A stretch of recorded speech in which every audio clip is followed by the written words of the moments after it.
Greetings, comrades, and welcome to the Eastern Border. Now, you can all, listening to this episode, can pat yourself on the back and state that you truly live in one of those days that will go down in history.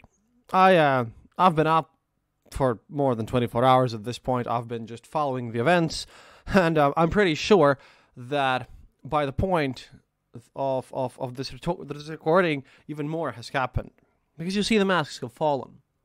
I told you guys that one serious Ukrainian victory would be one massive loss for Putin, and that would be his first one that he couldn't deny. And this has happened. Now, what will the consequences be? We do not know. However, the Ukrainian counteroffensive has gone on to be ridiculously more successful than originally planned. Everyone's coping with this, and it's just been going on. And I am just recording this episode during the point where where the news of constant Ukrainian advance have finally stopped coming into such a rapid pace where they've actually, I think, might have taken a bit of a break here.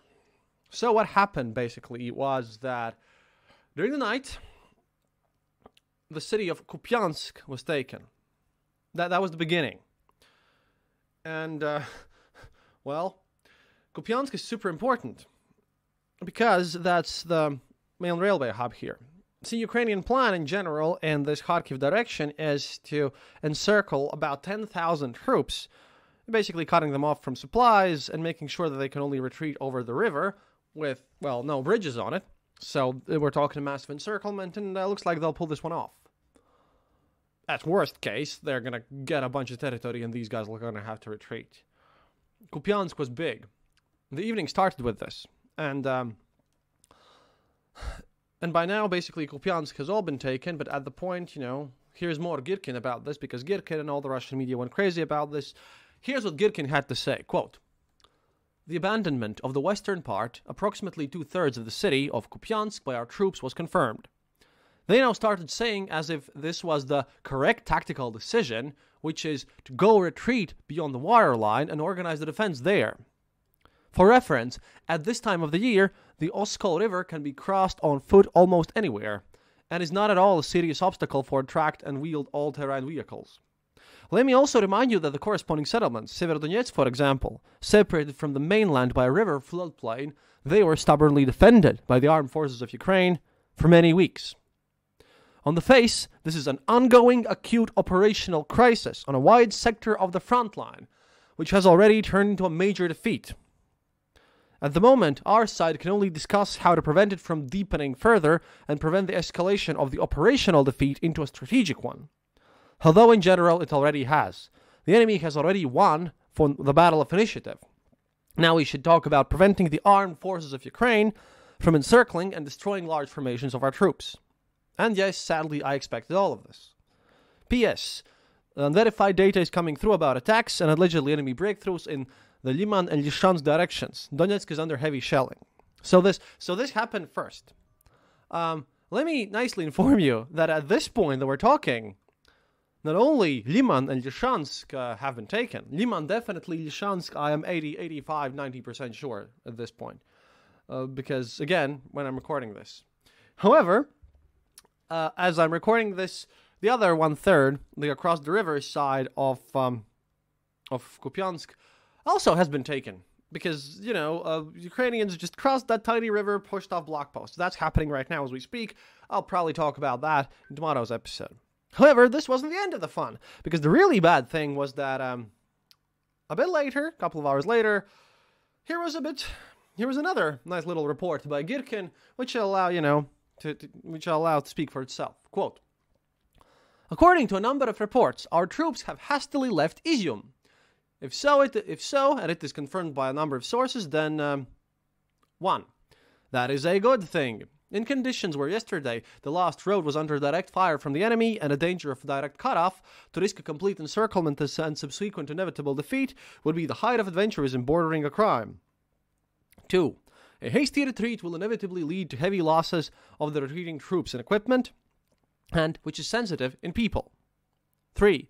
All equipment accumulated on the spot will be abandoned. That is, after leaving the cauldron, our troops will find themselves with an acute shortage of ammunition, fuel, and everything necessary, which means they will not be able to immediately enter the battle. 4. Despite this, the withdrawal of the encircled grouping is a strategically correct decision, despite all the associated losses. The preserved units and formations after reorganization and replacement will again be able to join the battle. But the question of the perpetrators of the encirclement and the defeat is not at all removed. Now, we'll get to the guilty people, because at this point, after Izium also falls and everyone's panicking, even Wagner Group has started panicking. The whole partisan activity is going up. We'll talk about what this whole thing means after this. I'm not going to leave you hanging. Right now, I just want to give you more tasty comments from the Russian side, because they have started blaming each other. And, well, how would the Russian Ministry of Defense comment on the situation? Well, now, they first stated that they have shot down some rockets of HIMARS, right? And then they stated also 4 things. The Ministry of Defense states the following. 1. In order to achieve the goals of the special military operation, a decision was made to regroup troops in the Balakia and Izium regions to build up strength in the Donetsk direction. 2. An operation was carried out to curtail and transfer the Izium-Balakia group of troops to the territory of the DPR. 3. A number of distraction and demonstration activities were carried out with the designation of the real actions of the troops. 4. Destroyed more than 2,000 militants and mercenaries. As you can imagine, after all of this night's panic and after all the data that we've seen, pro-Russian, pro-Ukrainian, independent, like everyone, okay? Because I've been living this at this point, and this is one of the most intense days of work that I've had during this whole war, because we're back into early war period of activities, boys. Basically, this comes from Wagner Group Associated Channel, and this is Wagner Group and other pro-war kind of Girkin-like buddies talking about the whole situation, about this response of the Ministry of Defense, because they were hoping for some active results. You know, this is a major loss. They have to regroup.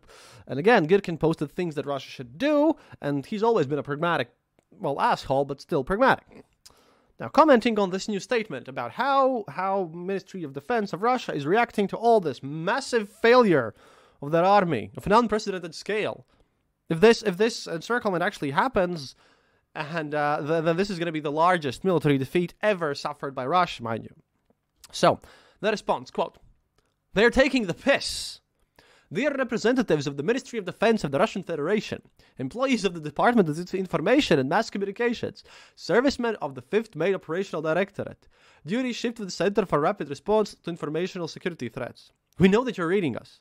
We know that the Rybar Telegram channel, the Grey Zone channels, the Military Informant, Andrei Medvedev, Starshe Edi, Povernuti na Vayne, Pismo Yaroslavia, and many, many others who allow themselves to speak critically about the course of the military operation are, in your opinion, traitors, provocateurs, fakers, liberals, and accomplices of the Kiev regime sitting on the salary of the Ukrainian Information Psychological Operations Center. We know that we are all on your blacklist because we are the most inconvenient for you, because we are not in the line with the party. You understand and accept this. It's normal that outside of the system critics are not considered and you pretend that they do not exist. And it is true that this has become normal in the current configuration of the system. But let's be frank. Now is not the moment when you can be silent and not say anything. Now is not the moment when you can arrange an information vacuum and work with some kind of hybrid methods, bringing information to the population in doses and tiny streams. We ask you, please take the information situation on the front into your own hands. No need to act on the principle, prohibit and say nothing. This is very detrimental to the course. And again, the madness just continues. Because, oh boy, the pro-mainstream guys who are all pro-Putin, who have always been going, everything's fine, you know, more mainstream Telegram channels, more mainstream operators, basically, after this whole situation, stated that, again, in their channels, basically, Girkin and ilk like him are traitors and double-faced assholes who basically have spread out panic. Everything is fine. We're gonna do a pincer. Everything is fine according to plan. The commanders know what they're doing. They should finally be arrested for spreading panic among the forces. All this stuff, etc. There's a bunch of swear words. Not enough time, and I'll have to do a full translation when I have the time for that. But yeah, this is kind of This is kind of crazy. So their response is now to basically yell for the government to start arresting Girkin and everyone else, even though, as you, my dear listeners, know, if Russia had actually listened to Igor Girkin in the early stages, then Russia probably would have won this. But the problem is they don't, and Girkin becomes a duber. That's funny. But all in all, it's been a mess. Russian propaganda is in shambles. Russian frontline is in shambles. I'm still following on what's going to happen here. The Third Army Corps, the so-called reserves, half of them did not arrive. Half of them were smashed. Also, on the whole area, a lot of reinforcements were literally taken out like a couple of days ago and sent to Kherson Oblast. They didn't make it there, and now they're being forced to turn back. The whole apparatus of the command system is just done. Russia is burning through and using vulnerable transport helicopters, the Mi-26s, the large ones, to carry in something on the line. It's chaos. There is no organization. In a lot of cases, we hear reports about thousands of prisoners of war already. The mayor of Kherson Oblast, well, the Russian occupation mayor, has also declared an evacuation. Basically, the front has not stabilized, and how to portray this in military terms, Russia is facing a severe operational crisis, which is about to turn into a strategic one. Now, about some of the implications that are not exactly on the military front. Number one, partisan activity also has activated. For example, as I'm recording this in Mariupol. In Mariupol, even local partisans have placed Ukrainian flags on a lot of places. A lot of local collaborationists and their referendum builders from United Russia, all these people have been blown up. A lot of partisan activity. Why? Because we know it's one thing to do partisan work when you're not sure how long you're going to be occupied and what's going to happen. It's another thing when, well, hey, you'll probably get to be a hero for blowing up that one car or doing something like that. Partisan activity is increasing. Pro-Russian collaborationists are in panic, and people are being way more active in this. There's a lot of support going on there. On the basically, and in the already occupied territories, I'm pretty sure that a lot of these people who are collaborationists after this will kind of rethink their position, and either will, start sabotaging the whole situation from within, or just escape to Russia. They'll try at least, because that could be the second phase of this. Because if the front line doesn't stabilize, then the support lines will also fall. And then there's going to be no one to support this whole army, because remember that you need this administration in the occupied areas, because we have so far, you can clearly see that the Russian generals, they're not busy basically organizing the whole thing, and the logistics is just in shambles and terrible. That's number one. The activity and morale of the Ukrainian troops is sky high. Meanwhile, the troops on the ground who read all these channels, because a lot of them are written by the troops on the ground, these pro-Russian ones, well, a lot of them are falling into depression, and the morale is very low. And the fact is that they're mostly friendly, and the ideological ones are friends with Girkin and his pals, who are now also under attack. So there's an internal split, which is good, because, like I said, this could start some toppling, and Putin's whole attitude and his whole system might drop down. Hey, even Margarita Simonyan, who normally was kill all Ukrainians, this war is nothing, one of the cheap propagandists, even now she's kind of starting to write about, well, how about we just make some peace? Why does this have to be so tragic? It's gone, right? And on the other aspect of the war, one of the things that I've heard about why people didn't send Ukraine enough equipment is the fact that for these 6 months before this offensive, basically there was this doubt, uncertainty, if Ukraine could use this equipment well, if they could attack. We didn't know how Ukrainians would basically do in an assault. And now that they've shown that they can do brilliant things, according to best strategists, right? Arestovich yesterday stated on his whole thing that, well, this whole Piesky was the last achievement of the Russian army in the war. And I agree with him. Right now, I think this kind of kicks the bucket out of those who said, well, we should be careful. What if it falls into Russian hands? No, it won't. Now it is clearly visible to everyone with half a brain that the investments that the Western allies are making to aid Ukraine are well received. And basically victory now is determined only by the sheer amount of weapon systems that the West can supply to Ukraine. Otherwise, yeah. And I think that everyone's going to be, It's really good to be on a winning side and show that you've supported someone, just like it's right now good to be a partisan or a non-collaborationist. Right now it's super high. So that's going to improve. Also, for example, people like Macron who have been stated, leave Putin with a face and maybe make concessions. Now that's also out of the window. This operation is just too successful. It's too big. And nope. What do you mean? Why make concessions if you can just give more tanks and have victory? Obviously. So that's another thing which is important of this war. Both I think that the support will increase. Also, obviously, more foreign volunteers will also come. Because you want to fight for the winning side. It's cool to support the winners, you see. We like to support the underdogs. We also like to support the winners. If the underdogs are winning, oh boy. This is not only a massive tactical victory, it's, like Girkin stated, this is an operational victory bordering on the strategic, which could easily turn into a strategic one. And I think it actually probably has. Now we just have to wait about the reaction inside of Russia itself and what's going to happen there. I don't know. Russian propaganda machine hasn't really, started even reacting to all this situation. I'll probably know about what they say tomorrow. And I'm going to basically not sleep all night once again. I took a nap for about 2 hours during the day because I just passed out. But wow, busy times. Oh, another thing, 11th Army Corps of the Russian Army has been destroyed. 3rd Army Corps is under-equipped and under-trained, and a lot of them also have been damaged.